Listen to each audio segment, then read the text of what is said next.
Something that I've been doing for the last like month, maybe 2 months, is I've been doing your 4 month, no, not 4 month, 4 week ab workout plan along with these workouts.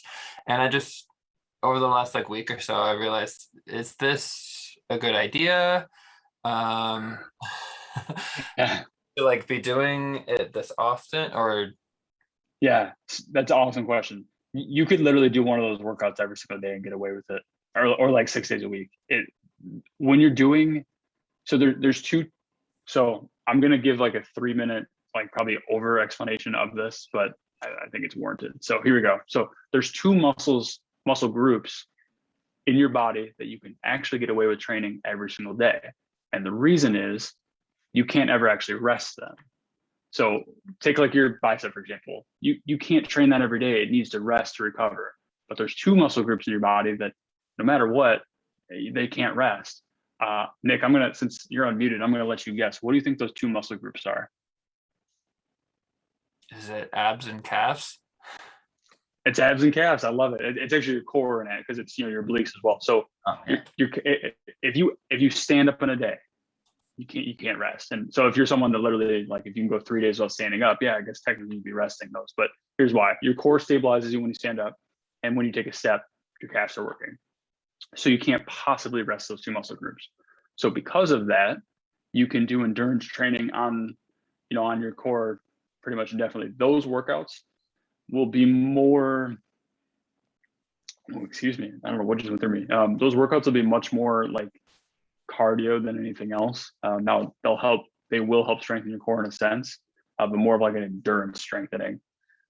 So there's two types of core workouts. There's an endurance type workout like those, because those are like time workouts. You're going through it, and the first few in there are like relatively easy. The last few in there are like brutal. Like I don't even know if I could do some of those right now. Um, I don't know. I'll have to ask you about those in a second. But the second type of core workout would be more of a strength workout, and just to that'd be something where like it's like a more hardcore resistance, and you're doing sets of like 15 or less. So let's say you're like hanging from a bar and you're raising your legs up to the bar. You're not going to do that for 2 minutes straight. You're going to do like, I don't know, 6 to 10 of them maybe, and that'd be more of like a strength core workout. So those you would need to have more of a recovery from. But the ab workouts, that 4 week ab plan, you could like literally just like do those. I used to have guys doing those like every single day. So awesome question. Nick, what do you think of, so it goes in an ascending order from like easiest to hardest. What do you think of some of those last few? Do you think they're kind of hard? I know they kick my butt. Yeah, they are very it's very difficult. I'm like, he's trying to kill us with these workouts. Like what is what are these? I But I will admit sometimes like when I'm doing them, I'm like, oh wow, I forget that I have like several layers of fat on my stomach after doing these workouts. Well, I think the beauty of doing those too is I used to I didn't have a six pack for the first time until I was like 22 years old, and it was like my dream growing up. I saw all these other like teenagers that had it, and I was like, this is BS. I want this, and I would do core workouts like crazy, and I wasn't even close to it. And obviously, at the time I didn't realize nutrition is what's going to play the biggest factor in that.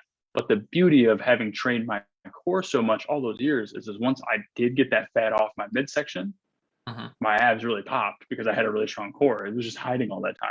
So for you, you're putting in that work now that when you get that last bit of midsection fat off, your abs are going to be like, damn. Because if you don't have a strong core, you can get that midsection fat off. And we've all seen somebody that's just like, you're just like, yeah, you're just skinny, which is great. Mhm. I'm not body shaming, but it's for you when you get that midsection fat off, it's going to be like, holy shit, like that dude's ripped. And like that's kind of what you're creating. Like you're putting in that work now to make that happen in the future. So I Yeah. think while it's not always the most encouraging thing when you can't like physically see it, it will be worth it. I promise.